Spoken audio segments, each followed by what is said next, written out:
Hi kids, it's story time with Read Little Mind Read. Yoko by Rosemary Wells. What would you like for lunch today, my little cherry blossom? Asked Yoko's mother.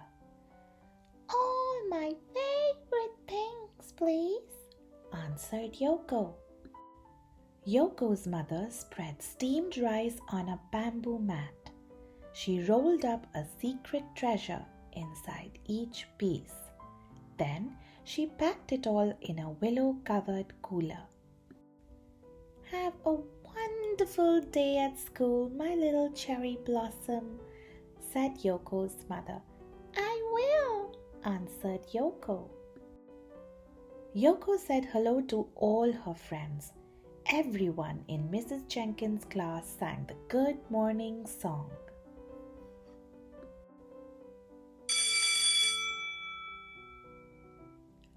At noon, Mrs. Jenkins rang the lunch bell. Lunch! Boxes out and open, please, boys and girls, said Mrs. Jenkins. Timothy unwrapped a peanut butter and honey sandwich. Valerie had cream cheese and jelly. Fritz had a meatball grinder. Tulip had Swiss cheese on rye. Hazel had egg salad on pumpernickel. Doris had squeezed cheese on white, and the Franks had franks and beans. Yoko opened the willow-covered cooler. Inside was her favorite sushi. Tucked in the rice rolls were the crispiest cucumber, the pinkest shrimp, the greenest seaweed, and the tastiest tuna. What's in your lunch? Asked one of the Franks. Eek, it's green, it's seaweed. Oh no, said the other Frank. Don't tell me that's raw fish. Watch out, it's moving, said Doris. Yakorama, said Tulip and Fritz. Valerie blew the playtime whistle. Everybody out, said Valerie. Yoko did not want to play ball or swing on the swings. What's wrong, Yoko? Asked Mrs. Jenkins. Everybody laughed at my lunch, answered Yoko. They'll all forget about it by snack time, said Mrs. Jenkins. But they didn't. During the snack time song, Yoko opened a thermos cup of red bean ice cream.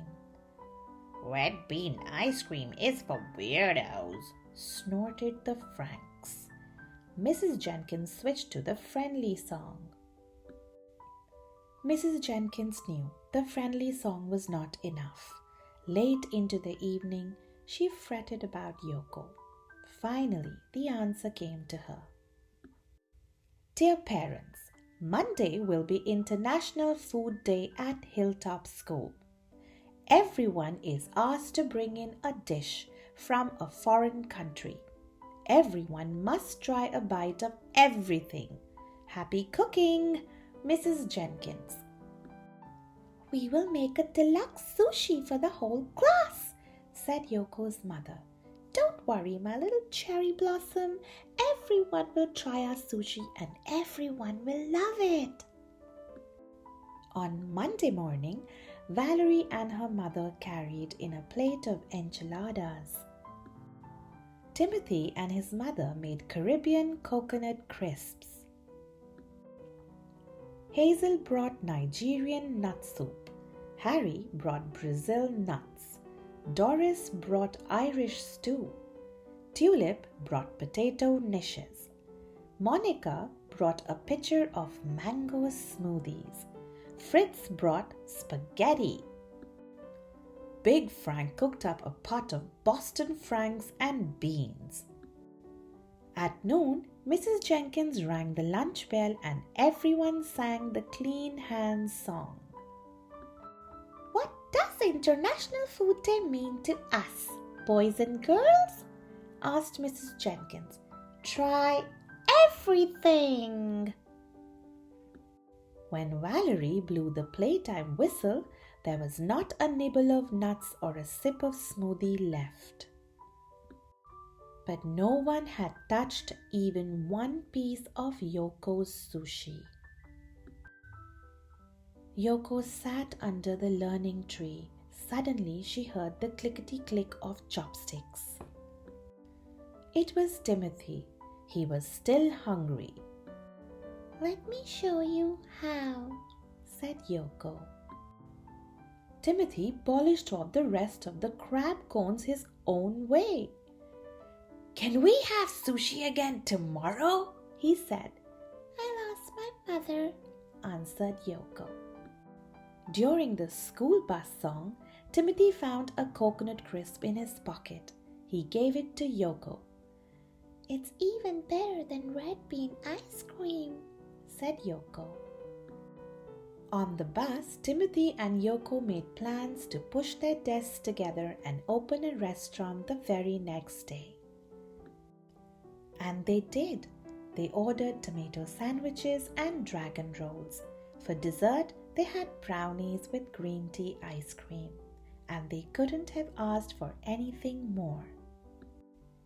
Menu: dragon rolls, tomato sandwiches, green tea ice cream, brownies, and beverage of choice. The end. What a wonderful way to learn about other people's culture and food. And don't be shy to try new things. If you want to listen to more fun and exciting stories, please like, share, and subscribe. Till then, bye-bye.